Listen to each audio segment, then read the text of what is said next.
এই বছর 29শে মার্চ আমরা পৌঁছে গেছিলাম আন্দামান।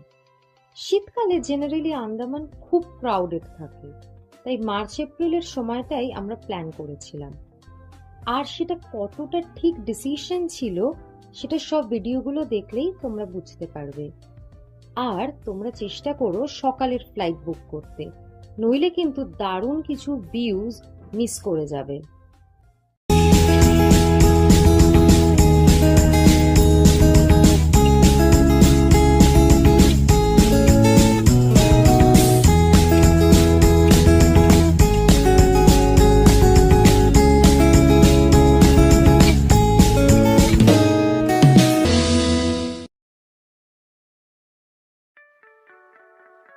কলকাতা থেকে ডিরেক্ট ফ্লাইট করে খুব সহজেই পৌঁছে গেছিলাম পোর্ট ব্লেয়ার দ্বীপে, বর্তমানে শ্রী বিজয়াপুরম, আন্দামান ও নিকোবর দ্বীপপুঞ্জের রাজধানী। আমরা যেহেতু সাউথ আন্দামান দেন মিডল আন্দামান হয়ে নর্থ আন্দামান গেছিলাম, মানে পুরো আন্দামানটাই কভার করার চেষ্টা করেছিলাম, তাই আমাদের 10 দিনের আইটিনারি ছিল। এখন তোমাদের বলে দিই আন্দামানে ঘোরার মেন দ্বীপগুলো: Port Blair, Havelock Island, Neil Island, Baratang, Rangat, Mayabunder, Diglipur. এই ডিগলিপুর সম্পর্কে একটা কথা না বললেই নয়, ওখানে না গেলে হয়তো আমাদের আন্দামান ট্যুরটা অসম্পূর্ণই থেকে যেত।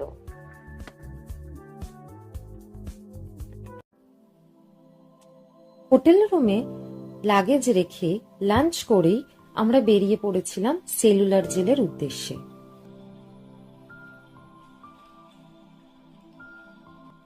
ইন্ডিয়ার মেন ল্যান্ড থেকে সম্পূর্ণ বিচ্ছিন্ন এই আন্দামান দ্বীপপুঞ্জ ছিল তৎকালীন ব্রিটিশ সরকারের পেনাল সেটেলমেন্ট।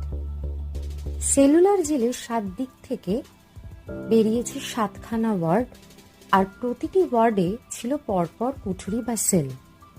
আর একেবারে কেন্দ্রে আছে একটা সেন্ট্রাল টাওয়ার, যদিও তার মধ্যে 1 নম্বর, 6 নম্বর, 7 নম্বর আর শুধু এই সেন্ট্রাল ওয়াচ টাওয়ারটাই এখন প্রিজার্ভ করা রয়েছে। সেলের মধ্যে জানলা বলতে সেভাবে কিছু ছিল না, শুধু ছিল উঁচুতে একটা ভেন্টিলেটর গর্ত, আর না ছিল কোনো টয়লেটেরও ব্যবস্থা। কাজ শেষ করতে না পারলে বা প্রতিবাদ করলে মিলত শারীরিক অত্যাচার, নয়তো ফাঁসি।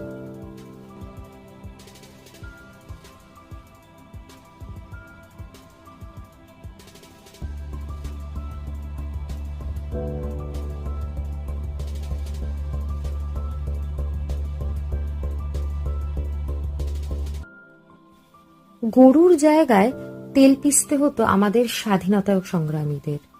থামার কোনো উপায় ছিল না, থামলেই মিলত নারকীয় অত্যাচার।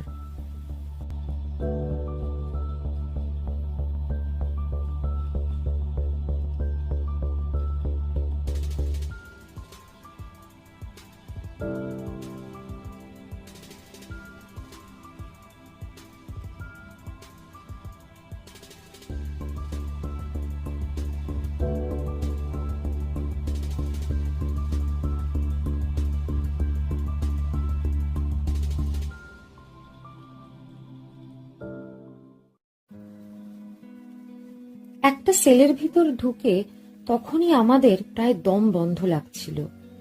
কতটুকু জায়গায় দিন কাটতো ভারতীয় বিপ্লবীদের, আর একটা ছোট্ট জায়গা দিয়ে খাবার দেওয়া হতো। সেলুলার জেলে বন্দি বিপ্লবীদের নামের এত বড় তালিকা দেখে বেশ কষ্ট হচ্ছিল।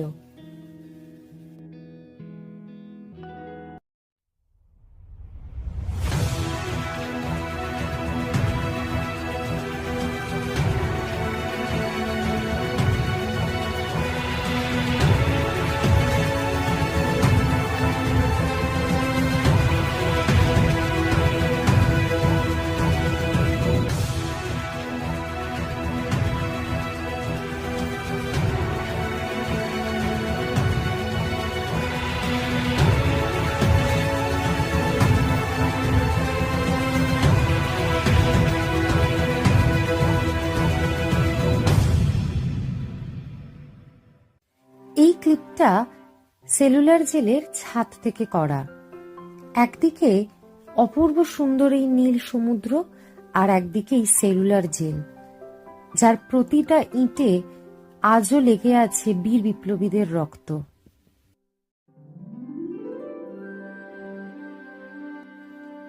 ভারাক্রান্ত মন নিয়ে এরপর আমরা পৌঁছালাম করবিনস কোভ বিচে।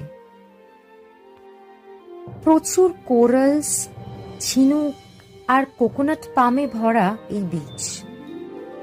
এই বিচে অনেক রকম ওয়াটার স্পোর্টস অ্যাক্টিভিটিস হয়, কিন্তু আমরা বিচে বেশিক্ষণ থাকিনি, কারণ আমাদের সেলুলার জেলে লাইট অ্যান্ড সাউন্ডের শো দেখার ছিল।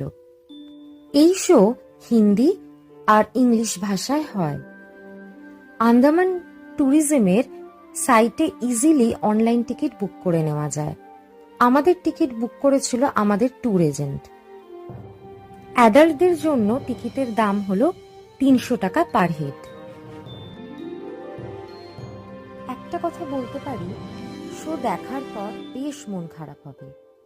তৎকালীন ব্রিটিশ সাহেবদের জন্য থাকবে একরাশ ঘৃণা, আর ভারতীয় হিসাবে হবে অনেক গর্ব। আর শো চলাকালীন তোমরা মোবাইল ফোন সুইচ অফ করে দিতে ভুলো না যেন। পরের দিন সকালে আমরা পৌঁছালাম রাজীব গান্ধী ওয়াটার স্পোর্টস কমপ্লেক্সে। ওখানে অনেক রকম ওয়াটার স্পোর্টস, যেমন প্যারাসেলিং, জেট স্কি, আরো অনেক কিছু হয়। সেখান থেকে আমরা শুধু জেট স্কির টিকিট কেটে নিয়েছিলাম। তারপর ফেরি করে প্রথমে রস আইল্যান্ড, আর সেখান থেকে তারপর নর্থ বে আইল্যান্ডে গেছিলাম। নীল রঙের এত রকমের শেডস এর আগে আমি ওয়াটার কালার বক্সেই দেখেছিলাম, আর এখন দেখছি আন্দামানে। রস আইল্যান্ডে নেমেই তোমরা প্রচুর স্পটেড ডিয়ার বা চিতল হরিণ দেখতে পাবে, আর কোনোটাই খাঁচাই বন্দি না, সব খোলা ঘুরে বেড়াচ্ছে।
স্নরকেলিং এর জন্য আমরা সুইমিং কস্টিউম ক্যারি করেছিলাম, আর ফোন, ব্যাগ, অন্য জিনিস রাখার জন্য ওখানে অনেক লকার আছে। স্নরকেলিং এর সময় সব সময় একজন গাইড থাকবে। আমি একদম সাঁতার জানি না, নন সুইমার, কিন্তু আমার কোনো অসুবিধাই হয়নি। স্নরকেলিং এর টিকিট নর্থ বে আইল্যান্ডে গিয়েই কাটতে হবে। 1000 টাকা পার হেড পড়েছিল, আর ফটো ভিডিওর জন্য এক্সট্রা 500 টাকা। এই 20-25 মিনিটের অভিজ্ঞতা ছিল অসাধারণ। কত Angel fish, sergeant major fish, parrot fish ছিল, কিন্তু ধরবো করছিলাম, কিন্তু ধরতে আর পারছিলাম না।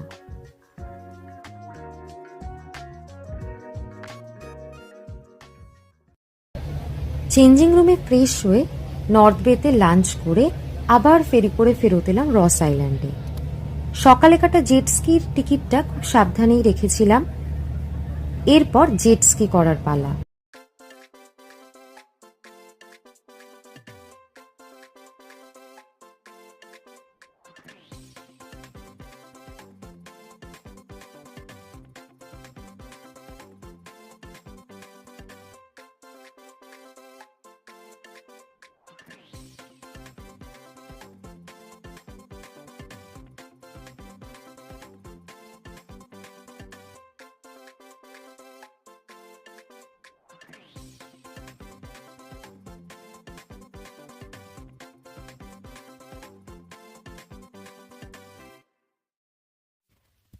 পোর্ট ব্লেয়ারে আমরা হোটেল হরাইজন হিউজ নামে একটা হোটেলে ছিলাম।